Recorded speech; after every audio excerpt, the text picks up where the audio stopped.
저는요, 물에 대해서 별로 안 좋은 기억이 있습니다. 그렇다고 제가 막 맥주병은 아니고요. 예. 제가 어릴 때요, 해변에서 튜브를 이제 타고 있었습니다.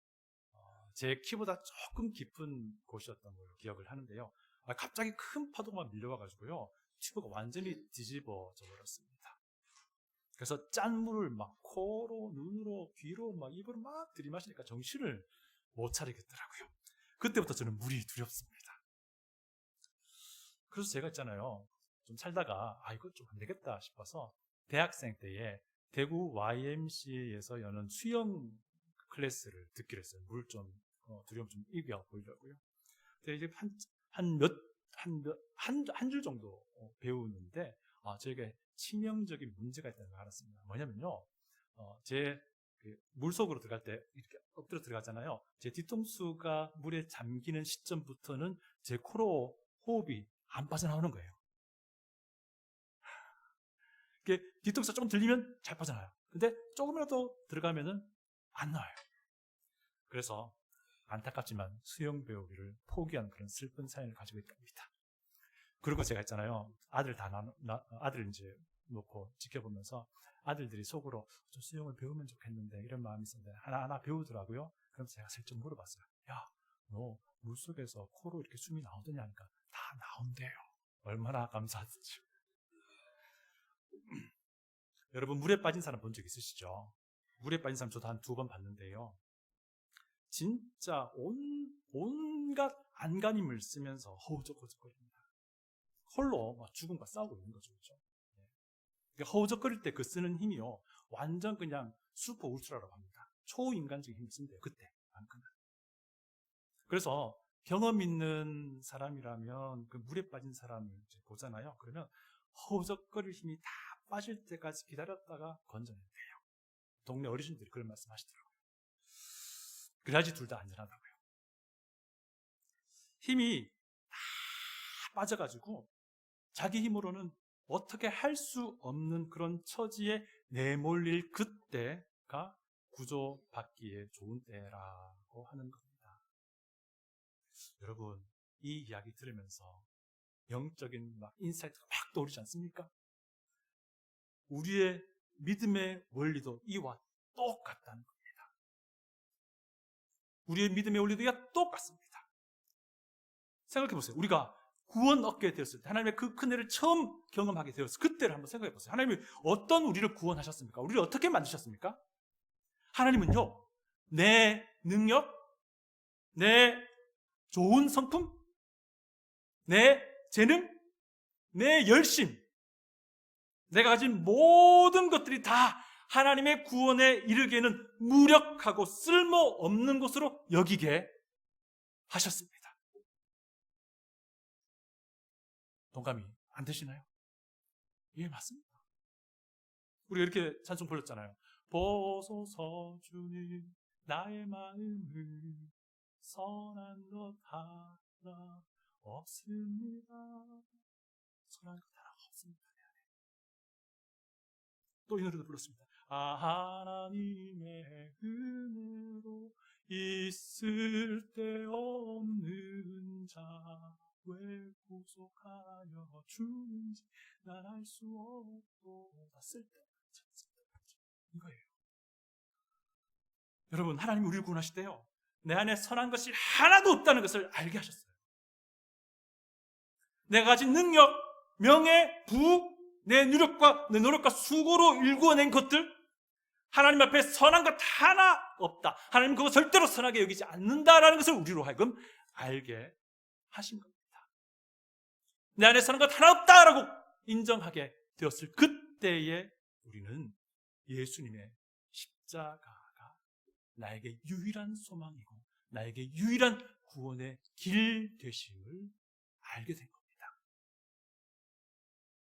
여러분, 하나님 우리를 구원하실 때 나는 정말 아무 쓸모없는 죄 덩어리에 불과합니다 라는 것을 인정하게 하셨습니다. 그래서 하나님의 진노와 심판이 마땅한 그런 존재에 불과합니다 라고 인정하게 하셨어요. 이거 인정하게 되니까 그제서야 우리는 예수 그리스도의 그 십자가의 죽음이 바로 내가 죽어야 할 죽음이었다는 것을 알게 된 것이고요, 구원을 위해서 내가 할 수 있는 것 아무것도 없습니다라고 하나님께 나아가게 되었을 때, 그때 하나님이 나를 친히 구원하셔서 그분의 아름답고 사랑받는 아들과 딸로 삼아 주셨습니다. 여러분, 오늘 이 자리에 앉아 계신 여러분 모두가 이것을 믿을 수 있기를 원합니다. 여러분 모두가 예수의 죽음이, 예수의 십자가가 내 십자가, 예수의 죽음이 내 죽음, 예수의 부활이 내 부활되는 그런 놀라운 하나님의 구원의 은혜가 넘치기를 소원합니다. 그런데요, 이 원리는 구원받은 이후에도 우리가 믿음의 길을 걸어갈 때, 예수님의 제자로 살아가는 그 모든 과정에서도 그대로 적용된다는 것입니다. 내가 할 수 있는 것이 아무것도 없는 상황에 놓을 때, 그때서야 하나님이 내 인생에 본격적으로 개입하셔서 역사를 이루어내신다라는 것입니다. 내가 할 수 있는 것이 아무것도 없는 상황에 놓일 때, 그때서야 하나님이 내 안에 본격적으로 일하신다라는 것입니다. 이것을 우리가 믿을 수 있다면요, 지금 사방이 꽉 막혀있는 답답한 지금이 하나님이 형통케 하실 미래임을 아는 거예요. 오늘 야곱 이야기가 바로 이것을 우리에게 보여줍니다. 우리 다 같이 야곱의 관점으로 창세기를 처음 읽고 들었을 출애굽 이스라엘 백성, 가나안 땅 이스라엘 앞둔 그들의 관점으로 한번 이 본문을 같이 살펴보기를 원합니다. 오늘 내용 잘 아시죠? 야곱이 이제 고향을 떠나게 됩니다. 그런데 야곱이 고향을 떠날 때에 자기가 원해서 떠나지 않습니다. 어쩔 수 없이 등 떠밀려서 자기가 할 수 있는 것이 아무것도 없기 때문에 떠날 수밖에 없었던 겁니다. 형 에서가 자기를 죽이려고 합니다. 이 소식을 어머니 리브가가 듣죠. 어머니 깜짝 놀랍니다. 왜? 만약에 큰 아들이 작은 아들을 죽이면 한날에 두 아들 다 잃게 되니까 어머니로서는 급하게 야곱을 부릅니다. 그리고는 야, 너희 외갓집으로 얼른 도망가 라고 이야기를 한 것이죠. 공식적인 이유는 무엇입니까? 그게 아니고요, 야곱의 아내 신부감을 얻어주기 위한 것이 공식적인 이유였어요. 아버지 이삭도 마지막으로 다시 한번 야곱을요 상속자로서 축복하며 하란의 외갓집으로 보냅니다. 어머니의 계획과 아버지의 승인을 통해서 야곱은 한 번도 가보지 못한 자기 어머니의 집을 향해 가는 겁니다. 근데 사실상 목적은 아내 얻는 게 아니잖아요. 형의 그 살해 위협을 피해서 도망가는 것입니다. 야반도주한다라는 것과 똑같은 상황인 것이죠. 빈털터리가 된 채로 급하게 아버지 어머니의 집을 떠나서 어머니의 그 본가가 있는 외가로 도망가는 것입니다. 여러분, 야곱의 그 할아버지 아브라함이 야곱의 아버지, 자기 아버지 이삭의 신부를 찾으려고 사람을 하란에 보낸 적이 있었던 거 우리가 봤잖아요. 그런데요, 지금은 그때와는 완전 다른 상황입니다. 지금은 낙타 끌고 가는 것도 아니고요, 종들 거느리고 가는 것도 아니고요, 앞으로 미래의 그 신부감에게 줄 선물을 마련해서 가는 것도 아닙니다. 그냥 무기력한 상황에 등 떠밀려 어쩔 수 없이 도망가는 거예요. 전문용어로 말하자면 개털이 된 겁니다. 개털. 아무것도 없는 비참한 상태로 도망가는 거였어요. 그것도 홀로. 이 시기에 야곱이 어떤 생각을 했을까요? 아마도 지금 이 시기를 야곱은 이렇게 생각했던 것 같습니다. 지금은 정말 아무런 의미 없는 시간을 내가 보내는 거야. 정말이죠. 어떻게 이렇게까지 내가 비참해질 수 있을까라는 생각을 아마 하지 않았을까요? 그런데요, 이 야곱의 이 절망감은요, 우리가 생각하는 것보다 더 심했을 것을 우리는 충분히 미루어 알 수 있습니다. 여러분, 아들을 하란으로 보내면서 아버지가 이삭이 마지막으로 야곱을 상속자로 축복을 합니다. 그죠? 그때 이삭은 자기 아버지 아브라함과 맺었던 하나님의 언약, 그리고 이삭 자기에도 확인해 주셨던 그 언약을 아들 야곱에게도 이제 한 번 더 반복해서 알려줍니다. 그 내용이 무엇입니까? 우리 잘 알잖아요. 하나님 너를 축복할 거야. 하나님 너에게 많은 후손 줄 거야. 하나님이 너를 통해서 가나안 사람들에게 축복할 것이고, 그리고 너의 후손에게 이 가나안 땅을 영원히 줄 거야. 이것을 이야기해 주었습니다. 그 28장 3, 4절에 나오는 얘기거든요. 그런데 이 약속을 마지막으로 떠나기 직전에 아버지에게 들었던 야곱이 어떤 생각을 했겠습니까? 이 약속은 너무 공연한 말장난 아닌가라는 생각을 분명히 했을 거예요. 왜? 아니, 가나안 땅을 나한테 영원히 준다고 말하면서 이게 말이나 되냐? 라는 거죠. 지금 이렇게 내가 쫓기다시피 도망가야 하는데 이게 말이 안 되는 거잖아요. 한편 야곱은요, 사실 이 언약을 이미 잘 알고 있었어요. 야곱이 형 에서가 가진 장자권의 가치를 잘 알고 있었잖아요. 이미 이 언약을 알고 있었던 사람이에요. 그래서 평소에 장자권을 소홀히 여겼던 형에게서 그냥 음식 한 그릇 하고 맞바꾸잖아요, 장자권을. 또 야곱은요, 어머니 리브가를 통해서 알려주신 하나님의 그 계획도 잘 알고 있었습니다. 아우인 자기가 장자가 된다는 거, 상수가 된다는 거 알고 있었어요.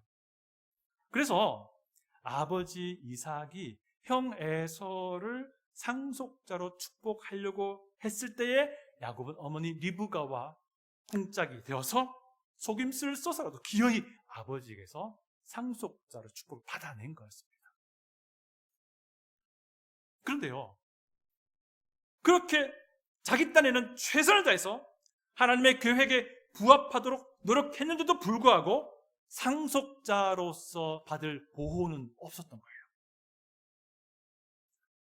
그렇게 비급한 방법으로나마 하나님의 언약을 실행할 위대한 임무를 내가 자청했는데 그런 자신에게 주어질 보호는커녕 오히려 무기력하게 도피해야만 했던 상황인 것이죠. 이것이 오늘 본문의 배경이 되는 야곱의 상황입니다.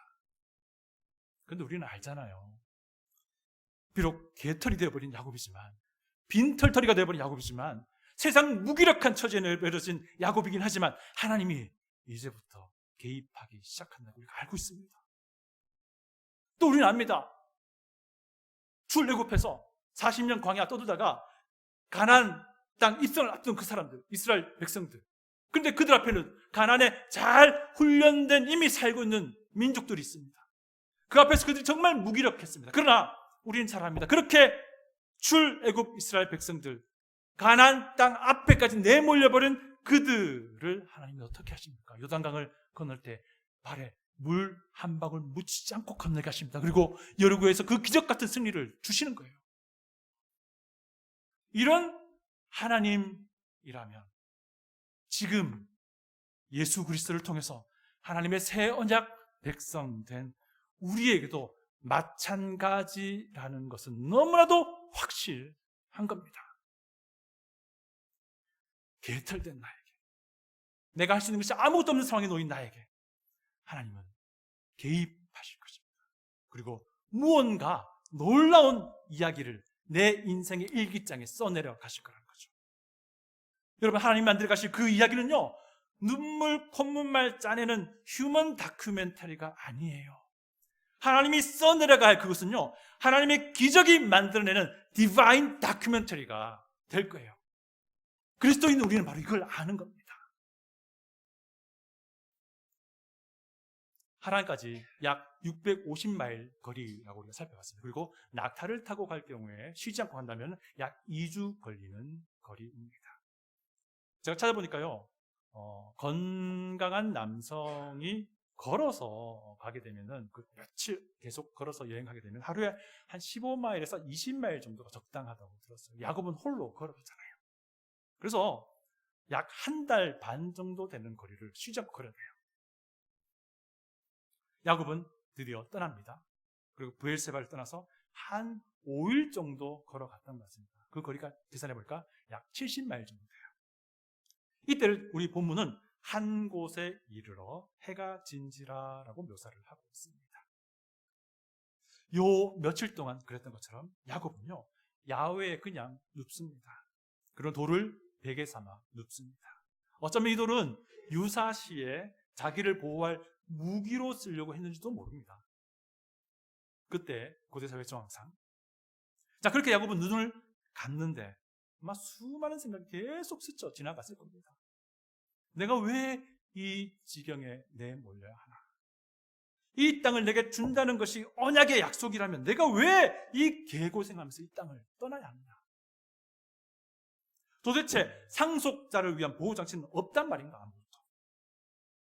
언약을 이루시는 그 책임 내가 지켰다고 기꺼이 그렇게 나아갔는데 도대체 왜 하나님 나를 이렇게 대우하시나? 이런 마음이 분명히 들었을 것입니다. 그러나 이런 많은 생각의 결론은 무엇입니까? 지금 그의 상황은 아무것도 없는 빈털터리인 거예요. 자기가 할 수 있는 것이 아무것도 없다는 사실을 분명한 것이죠. 그런데 이때 하나님이 야곱의 그 인생 히스토리 안에 본격적으로 개입하십니다. 그렇게 야곱이 잠이 들었을 때 하나님은 꿈에서 자신을 나타내십니다. 이것은요, 야곱 인생의 처음으로 하나님을 직접 대면하는 시간입니다. 이게 무엇을 말하겠습니까? 이제서야 하나님이 야곱의 인생에 본격적으로 개입하기 시작했다라는 것입니다. 그 전까지는 야곱은요, 비록 자기가 하나님의 그 목적과 큰 틀 안에 그 궤를 같이 하기는 했지만 자기 힘으로 자기 꾀로 그 목적을 쟁취하고자 했던 사람입니다. 어쩌면 자기의 그 엄청난 그런 힘과 능력과 꾀로 무언가를 이루어내고자 했던 것이죠. 그 결과가 무엇입니까? 아버지 속이고 기어이 상속자의 축복을 받아낸 겁니다. 어쩌면 이 상황이 이런 생각이 듭니다. 야곱이 마치 물에 빠져서 자기 힘으로 어떻게 해보려고 호적거리면서 초인적인 힘을 발휘하고 있는 그런 상황 같다고 봅니다. 그리고 하나님은요, 그 야곱의 힘이 빠지기를 기다리고 계신 분과 같습니다. 그렇게 완전 아무것도 없는 상태가 되어버린, 자기의 능력으로는 할 수 있는 것이 아무것도 없는 그런 상태가 된 야곱은요, 꿈에서 엄청난 것을 보게 됩니다. 땅 위에서 위로 쭉 뻗은 무언가 올라가는데 그것이 하늘로 닿습니다. 그게 보니까 사닥다리인 것 같기도 하고 계단 같기도 합니다. 그런데 그 위를 천사들이 오르락 내리락 합니다. 근데 천사들만 있는 게 아니죠. 그 위에 그가 한 번도 직접 뵙지 못했다. 그러나 할아버지와 아버지 통해서 이야기를 들었던, 어머니를 통해서 이야기를 듣던 바로 그 언약의 하나님 계신 거예요. 그리고 그 하나님이 생전 처음 보는 야곱에게 자신을 이렇게 소개합니다. 나는 여호와니 너의 조부 아브라함의 하나님이요 너의 아버지 이삭의 하나님이다 라고 자기를 소개합니다. 생각해 보십시오. 이 말을 들을 때에 야곱은 어떤 생각을 했을까요? 여러 가지 생각이 있겠지만 몇 가지를 추려보면요, 내가 우리 아버지 이삭을 속였는데, 그러면 내가 지금 만난 이 하나님이 우리 아버지의 하나님이라면 내가 하나님을 속인 건가? 또 야곱은요, 브엘세바 떠나기 직전에 자기를 하나님의 언약으로 축복해 주셨던 그 아버지도 떠올렸을 거예요. 왜? 그때 아버지가 이렇게 말했습니다. 아브라함에게 허락하신 복을 너에게 주시길 원한다. 이 말은요, 할아버지 아브라함에게 약속된 복이 아버지 이삭에게도 전해줬고 지금 이제 아버지 이삭은 자기 야곱에게 전해준다는 의미잖아요. 아니라 다를까 하나님은요, 아버지 이삭이 알려주셨던 그 아브라함의 언약을 그대로 반복해서 알려줍니다. 가나안 땅에 대한 약속 알려주시고요, 후손에 대한 약속 알려주시고요, 복의 근원이 될 것이라는 약속 그대로 알려주십니다. 이건 이미 야곱이 들었던 바, 알고 있는 바예요. 그런데 하나님께서 여기까지만 말씀하셨다면 야곱에게는 여전히 해결되지 않는 그런 의문이 남습니다. 가나안 땅 내게 주신다는 약속하면서 왜 나로 하여금 이것을 떠나게 하냐 이겁니다. 이 의문이 그대로 남는 거죠. 그러나 하나님은 친절하게도 이 부분에 대해서도 해결해 주신다는 것입니다. 다 같이 우리 15장 성경을 펴서 같이 15장을 읽어보겠습니다. 다 같이 15장을 읽습니다. 다 펴시고요, 같이 읽습니다. 내가 너와 함께 있어 내가 어디로 가든지 너를 지키며 너를 이끌어 이 땅으로 돌아오게 할지라. 내가 내게 허락한 것을 다 이루기까지 너를 떠나지 아니하리라 하신지라. 아멘. 하나님이 야곱과 함께 하신다. 야곱을 지키시겠다. 그리고 야곱을 이끌고 다시 가나안 땅 데려오겠다.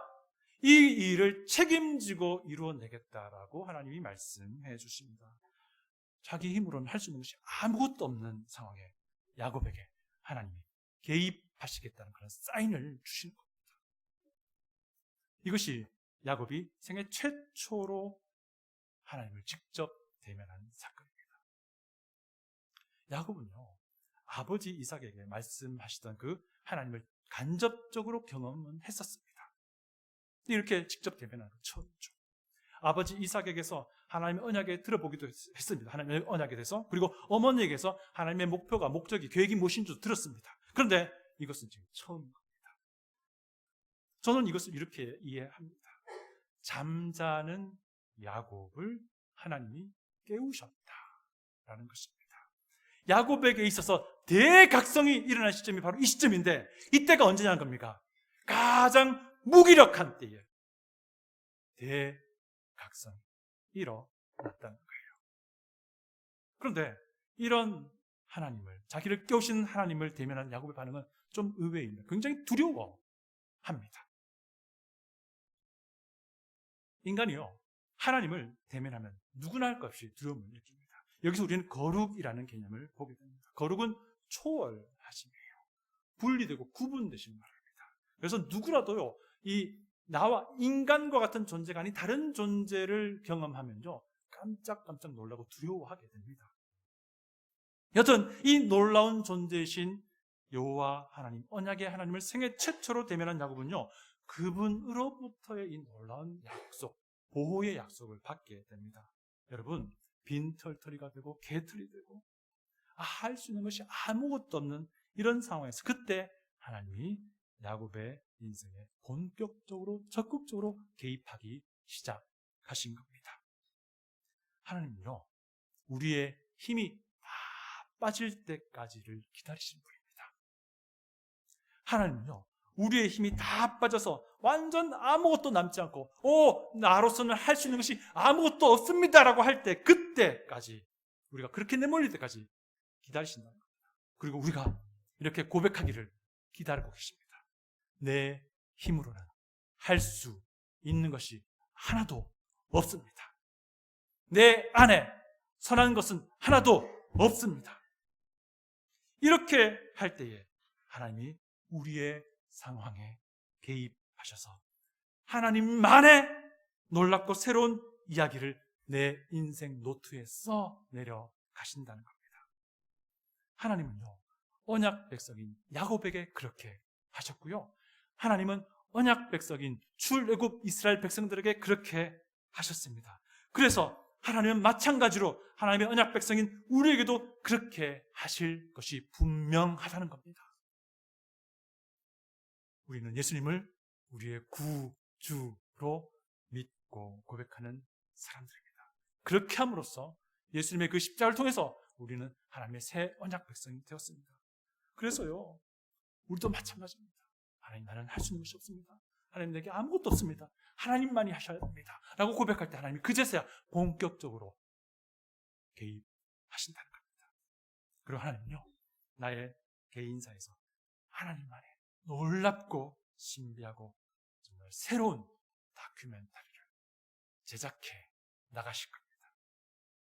하나님의 영광이 드러나는 다큐멘터리. 정말 사람의 감성만 자극하고 끝나는 휴먼 다큐멘터리 아니고요, 하나님의 진리가 드러나고 하나님의 영광이 드러나고요, 하나님의 그 신비함이 드러나는, 하나님의 거룩함이 드러나는 그런 디바인 다큐멘터리를 우리의 개인 역사 안에 새롭게 제작하시며 써내려 가신다는 겁니다. 이것을 우리가 믿을 때요, 지금 사방이 답답하게 막혀있는 지금이 하나님이 나를 앞으로 형통케 하실 미래임을 보게 되는 것입니다. 이런 하나님을 인지한 야곱이 보인 반응은 예배였습니다.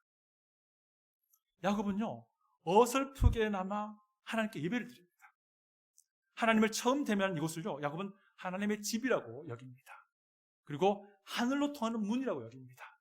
그리고 자기가 베고 두었던 그 돌을요, 살짝 세웁니다. 그리고 그 위에 기름을 붓습니다. 이것은요, 진짜 우리가 보기엔 굉장히 원시적인 형태지만 하나님께 예배드리는 그런 모습입니다. 또 이 예배드리는 행위의 끝은 어떻게 됩니까? 야곱의 헌신의 결단으로 끝이 납니다. 물론 이 헌신의 결단 내용 보면 굉장히 좀 안타깝습니다. 그렇죠? 안타깝습니다. 우리가 보기엔 정말 어설퍼 보입니다. 뭐 헌신도 아니고 뭐 조건도 아니고 그렇게 보입니다. 그렇지만 이 야곱으로서는 이제 막 때가 벗겨지기 시작한 야곱으로서는 가장 최선의 방법으로 하나님께 헌신의 결단을 하는 것입니다. 제가 20절, 22절 읽어드립니다. 들어보십시오. 야곱이 소원하여 이르되 하나님이 나와 함께 계셔서 내가 가는 이 길에서 나를 지키시고 먹을 떡과 입을 옷을 주시어 내가 평안히 아버지 집으로 돌아오게 하시오면 여호와께서 나의 하나님이 되실 것이요 내가 기둥으로 세운 이 돌이 하나님의 집이 될 것이요 하나님께서 내게 주신 모든 것에서 10분의 1을 내가 반드시 하나님께 드리겠나이다 하였더라. 저는 이 야곱의 이 어설픈 이야기가요 이렇게 읽힙니다. 하나님이 나와 함께 계시는 줄 이제 알겠습니다. 하나님이 나에게 필요를 채워주실 분임을 이제 알겠습니다. 하나님이 나를 인도하여 가나안으로 다시 돌아오게 하실 것을 이제 알겠습니다. 이제 언약의 그 하나님이 내 아버지, 내 할아버지 하나님이 바로 이제 내 언약의 하나님이 되신 걸 이제 알 것 같습니다. 그래서 하나님이 친히 나를 깨워주시고 각성시킨 이곳이 하나님의 집이 되면 좋겠습니다. 그래서 이제 하나님께 하나님의 모든 소유를 인정하는 의미에서 10분의 1을 드리겠습니다 라는 그런 결단인 겁니다. 우리가 보기엔 참 어설픕니다. 그러나 야곱으로서는 최선의 결단이었던 것입니다. 여러분, 하나님이 이 잠자던 야곱을 각성시키시고 깨우셨던 이 장면을 우리 주님 예수님이요 인용하십니다. 요한복음 1장 51절 보십시오. 또 이르시되 진실로 진실로 너희에게 이르노니 하늘이 열리고 하나님의 사자들이 인자 위에 오르락 내리락 하는 것을 보리라. 예수님이 땅의 인간들과 하늘의 하나님을 연결하는 사다리가 계단이 친히 되시겠다라는 말씀입니다. 여러분, 우리는요 예수님을 구주로 믿음으로 그리스도인이 된 사람입니다. 예수님의 제자라고 부릅니다. 하나님의 새 언약 백성이라고도 부릅니다. 회심했다라고도 부릅니다. 거듭났다라고도 부릅니다. 성령님이 가신 성전이라고도 부릅니다. 여러분, 그래서요 우리의 구원도 우리의 무력함을 인정할 때 우리에게 주어졌고요, 지금도 이 원리가 우리에게 그대로 유효합니다. 내 안에, 그럼에도 불구하고 내 안에 선한 것 하나도 없습니다 하나님이라고 고백할 때 하나님이 내 인생 안에 본격적으로 개입하셔서 그분의 이야기를 내 이야기 되게 써내려 가신다는 것입니다. 사방이 꽉 막힌 현재는요 하나님이 새롭게 써내려갔을 디바인 다큐멘터리가 될 미래임을 보게 되는 것입니다. 그래서 우리는 하나님께 지금도 예배 드리며 나아가는 것입니다. 그래서 우리는 지금도 하나님께 예배 드리며 나아가고 그 하나님 앞에 내 작은 결단을 주님께 올려드리는 것입니다. 이것이 그리스도인으로서의 삶이요, 이것이 예수님의 제자로서의 삶입니다. 이러한 삶이 오늘 이 한 주간, 아니 영원토록 주님 다시 강림하실 그때까지 우리의 일기장을 계속해서 세워나가는 하나님의 축복이 우리에게 있기를 원합니다. 다 같이 기도하겠습니다.